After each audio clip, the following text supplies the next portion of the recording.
루카가 전한 거룩한 복음입니다.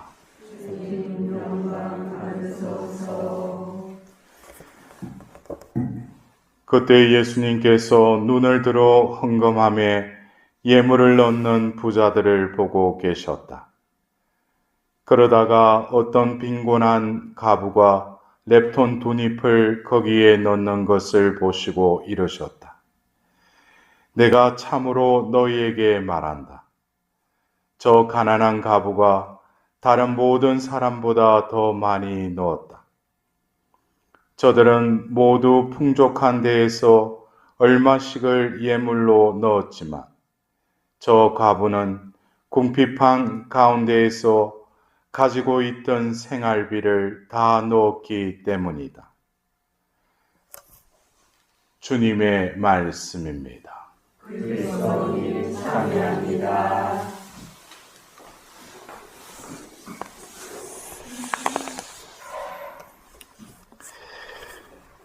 오늘 우리가 들었던 이 복음에 등장하는 어떤 빈곤한 과부,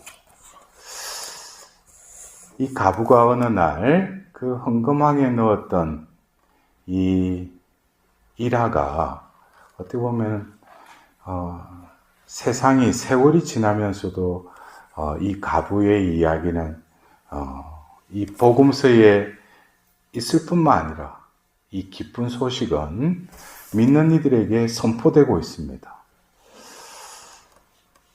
어떻게 보면은 이 렙톤 두 잎이라는 것으로 생활비를 꾸려갔던 이 가부, 어떻게 보면은 그 말 그대로 그 시대에 가난한이었죠. 또 가부라고 하면은 남편이 없다라는 그것으로 인해서 유대 사회에서 천대받고 손가락질 당하는 어떤 죄인과도 같은 그런 삶을 살았던 여인입니다. 근데 오늘 이 사건을 통해서 이 여인은 어떻게 보면 이 생명의 말씀뿐만 아니라 이 천상에서 하나님의 영원한 복락을 누릴 것입니다. 여러분들 그래요.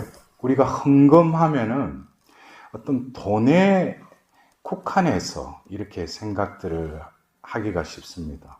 근데 이제 보통 이 헌금은 또 우리가 전례 때도 봉헌 예절이 있죠. 봉헌과도 이렇게 연결이 되죠.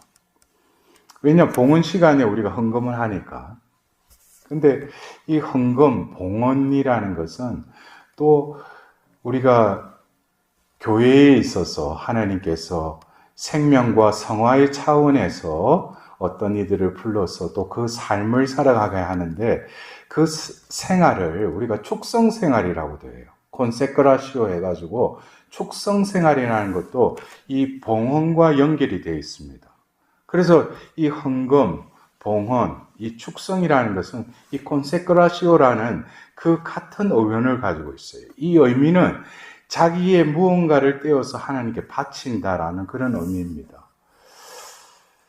여러분들 그래요. 헌금하고 할 때 우리가 뭐 구약의 율법에 나오는 11조를 우리는 떠올리는데 그것은 어떤 면에서는 하나님께서 어떤 규칙을 만들어 놓으신데 그것은 어떤 소유론적 관점에서 자기가 벌은 것에 11조를 바쳐라 라는 어떤 그 최선의 정성과 성의를 표하기 위해서 11조를 바쳐라 이렇게 법을 또 주셨는데 이것은 어떤 소유론적인 내가 가지고 있는 것의 일부분을 하나님께 이렇게 바치는, 그러나 오늘 우리가 들었던 이 복음에 등장하는 이 과부는 어떻게 보면 소유론적인 차원에서는 렙톤 두 잎이라는 아주 작은 돈을 봉헌했어요.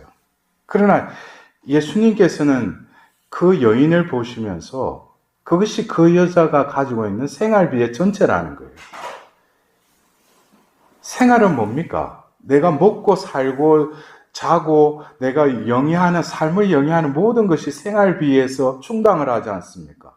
그렇다면 이 여인에게 있어서는 렙톤 두 잎이라는 가시적인 돈을 봉헌했지만은 이 여인의 봉헌은 헌금은 돈만이 아니라 자신의 존재, 자체를 하나님께 내어드렸다는 거예요. 그래서 제가 서두에 말씀드렸던 이 헌금과 봉헌과 이 축성이라는 이것이 콘세크라시오라는 그 같은 의미를 이렇게 지니고 있다고 말씀드렸지 않습니까? 하나님께 나의 무언가를 떼어드린다. 그래서 여러분들 수도자들 같은 경우에는 어떻게 해요? 하나님께 청빈 성원을 하죠. 근데 그것도 바라보는 관점이 어떤 소유론적으로 가지지 않는 게 그것이 청빈의 원래의 의미가 아니에요. 예? 그건 어떤 가시적인, 어떻게 보면은 내가 하나님께 모든 걸 봉헌드렸으면은 내가 가진 것이 없기 때문에 나는 가난한 삶을 살아갈 뿐이에요. 소유론적인 차원 이전에 내 존재가 어디로부터 왔는가? 하나님이 나를 지으셨다는 거예요. 그리고 하나님이 나를 거두시겠다는 거예요. 받아주시겠다는 거죠. 그래서 나의 모든 것을 하나님께 나의 생활에 무엇을 떼어서 그분께 바치는 것이 아니라 나의 존재를 그냥 하나님께 내어드리는 거예요. 그럴 때 하나님은 은총을 베풀어 주십니다. 그것이 그를 거룩하게 변화시켜 주시는 것이죠. 오늘 우리 일독서에서 다니엘과 그 세 친구의 이야기를 이렇게 들으면서 여러분들 그래요. 오늘 다니엘서 1장 2절을 보면은 네부카드네자르는 그들을 시나르 땅 자기 신의 집으로 끌고 갔다. 이 땅이 어디에서 나옵니까? 창세기 11장에서 나와요. 시나르 땅. 거기다 뭘 지어요? 바벨탑을 세우죠.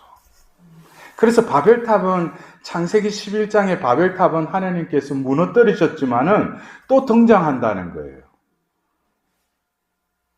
이 바벨론 제국이 그 신의 집이 있던 곳이 바로 시나르 땅이라는 거예요. 그것이 또 요한 묵시록에도 아직까지 나오죠. 지금 또 우리는 어떤 지형적인 시나르 땅이 아니라 이제는 세계 곳곳이 바벨탑이 돼버린 거예요. 그 속에서 하나님의 법에 충실했던 내 청년의 그 이야기를 보면서 그들 역시 하나님께 봉헌된 이들이었어요. 그러니까 하나님께서는 그들에게 재능과 은사를 베풀어 주시죠. 어느 요술사나 주술사도 당해낼 수 없는 하나님께서 은총을 베풀어 주시는 거예요. 그래서 우리는 어떤 때는 그래요. 여러분들이 교회에서 내가 헌금하는 거, 내 삶도 있는데 헌금하는 거, 소유론적인 차원에서 하나님을 섬기는 이들은 하나님께 무엇을 구해요? 이 세상 것을 구해요. 왜? 하나님을 소유론적으로 봐니까. 그러니까 그 사람들에게는 하나님은 자기가 필요할 때 찾고 필요하지 않을 때는 그냥 던져버리는 그런 하나님으로 섬기는 거예요. 어떻게 보면 섬기는 게 아니죠. 자기 위주의 하나님을 하나 상정해 놓고 그냥 기도는 하는데 그게 살아있는 하나님이 아니라 나의 하나님일 뿐이시죠. 그러나 존재론적인 하나님은 뭡니까? 나의 존재와 뗄래야 뗄 수 없기 때문에 내가 도망가고 내가 멀어지면 멀어질수록 하나님께서는 나를 부르고 나로 이끄신다는 것을 깨달을 때 이 존재는 더 이상 이 신이라는 존재와 뗄래야 뗄 수 없는 어떤 합일의 단계로 이끌려집니다. 그럴 때 하나님께 가까이 가면 가까이 갈수록 이 세상 것, 세속적인 것을 버릴 수밖에 없는 거예요. 왜? 하나님은 거룩하신 분이니까. 자기가 이 세상 것에 이 소유론적인 삶을 살았던 자신의 어떤 가치관이나 관점은 하나님께 가까이 가면 갈수록 그것을 회개하지 않으면 하나님과 합일되지 않기 때문에 그것을 포기할 수밖에 없는 것이에요. 그래서 우리는 이 가부가 그냥 생활비 전체를 다 바쳤다는 그것으로 예수님은 그녀의 영혼을 바라보신 게 아니에요. 그래서 여러분들 그래요. 우리가 한 해를 마무리하는 이 마지막 주간에 여러분들 오늘 또 이곳에서 기도하신다고 하는데 하나님이 보시는 것은 외적인 어떤 하나님한테 베팅하는 그 돈이 아니라 그 사람의 마음보를 보신다는 거예요. 진정으로 내가 가진 것이 없다고 하더라도 하나님, 내가 지금 가지고 있는 이 세상 모든 것, 특히 이 존재는 당신의 것입니다. 당신이 나를 창조하셨으니 온전히 당신께 내어드립니다. 라고 늘 봉헌의 삶, 또 하나님께서 나를 거룩하게 하시는 그 축성의 삶을 살아갈 때 그것은 진정한 하나님께 자신을 바칠 뿐만 아니라 하나님께서는 그를 거룩한 존재로 변화시켜 주시는 하루하루가 될 것입니다. 여러분들 어쩌면 우리가 그래요. 하나님 눈앞에 하나님의 눈을 얼마나 우리는 의식하고 살아가는지, 하나님의 눈이 얼마나 우리의 생각과 우리의 관점과 다르다는 것은 오늘 이 일화를 통해서도 많은 사람들이 겉으로 돈을 내요. 그래서 우리 교회 안에서도 뭐예요? 어떤 사람들은 뭐 필요한다, 본당에 뭐 필요한가 하면, 거금이라고 해서 그걸 내놓죠. 근데 하느님 보실 때 그 돈은 그 사람의 일부분일 뿐이라는 거예요. 그 사람은 그 말 그대로 돈 얼마 내놨다는 거예요. 그러나 하나님이 절겨 더 많게 여기시는 건 뭐예요? 자신의 존재를 온전히 하나님께 내어드리는 거.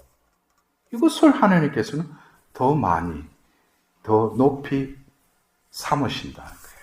그래서 우리가 어떤 때는 인간적인 차원에서 눈에 보이는 이 세상에 사니까 그것에 내가 이 정도 하면 되겠지. 하지만 하느님의 눈은 그게 아니에요. 얼마를 내고 얼마를 바쳤다, 이게 중요하니까 그 사람의 마음벌을 보셔요. 주님, 저는 당신 것입니다. 당신의 삶은 내가 살아가는 주체가 아니라 당신이 나를 대신해서 살아주시는 삶이 바로 나의 삶입니다. 여러분들은 어떻습니까? 오늘 이 가부의 모습을 바라보면서 이 가부는 2렙톤을 내고 나면 이제 돈이 없어요. 살 방법, 어떻게 또 생활해야 될지 거기에 대해서 아무런 방안도 없어요. 근데 뭡니까? 거기서부터 하나님의 자비하심을 깨닫게 되는 거예요. 저희들도 어떻게 보면 수도자로 살면서 어떻게 가가지고 뭐 굶어 죽는 일이 있어요? 저처럼 얼굴에 막 기름지게 막 빛깔도 나고, 하나님 다 먹여주셔요. 다 입혀주셔요. 오늘 또 우리 신자분들이 우리 신부님들 드시라고 그게 중요한 게 아니고요. 사는데 그게 중요한 게 아니에요. 하느님께 얼마나 내가 막가진 삶을 살아가는가. 그것은 어떤 신분에 따라서 수도자이니까 그리 살아가는 게 아니라 사람이라면 내가 하나님을 진정으로 주님으로 모시고 있다면 우리의 삶은 진정으로 이 가부와 같이 미래도 걱정하지 않고 지나간 과거도 후회하지 않고 온전히 하나님께 오늘 모든 것을 내어드리는 그런 삶을 살 때 하나님은 당신이 살아있음을 몸소 그에게 보여주셔요. 그래서 왜 나는 그런 걸 체험하지 못할까? 여러분들 자신에게 한번 잘 물어보셔요. 하나님께 바친 것 같죠? 다 속된 표현을 찡박아 놓은 거예요. 다 남겨놓고 바쳤대. 그러니까 하나님의 자비의 진정한 역사하심이 드러나지 않는 거예요. 왜? 그 남겨놓은 게 또 마음의 한구석에 남아있을 뿐만 아니라 그것은 계속 욕심을 부추기고 내 삶을 또 세속으로 이끌기 때문에. 그래서 내 마음은 제가 아까 그랬죠. 이 네부카드네자르의 신의 집이 있는 집이 시나르 땅이라고 그랬죠. 그 창세기 11장에도 나오죠. 이 다니엘서 1장에도 나오죠. 그러나 지금은 이제는 어디에 있어요? 바깥에 있는 게 아니고 내 안이 바로 시나르 땅입니다. 내가 바벨탑을 쌓고 있어요. 그것을 하나님의 권능으로 쳐부수지 않으면은 나는 구원의 길에 이르지 못하는 거예요. 오늘도 우리에게 당신의 자비를 베푸시는 하나님께서 오늘 가부를 보시며 기뻐하시는, 흡족해 하시는 그 눈길을 나의 영혼을 바라보시며 느낄 수 있도록 주님 저에게도 자비를 베풀어 주십시오. 하고 간절히 기도하도록 합시다.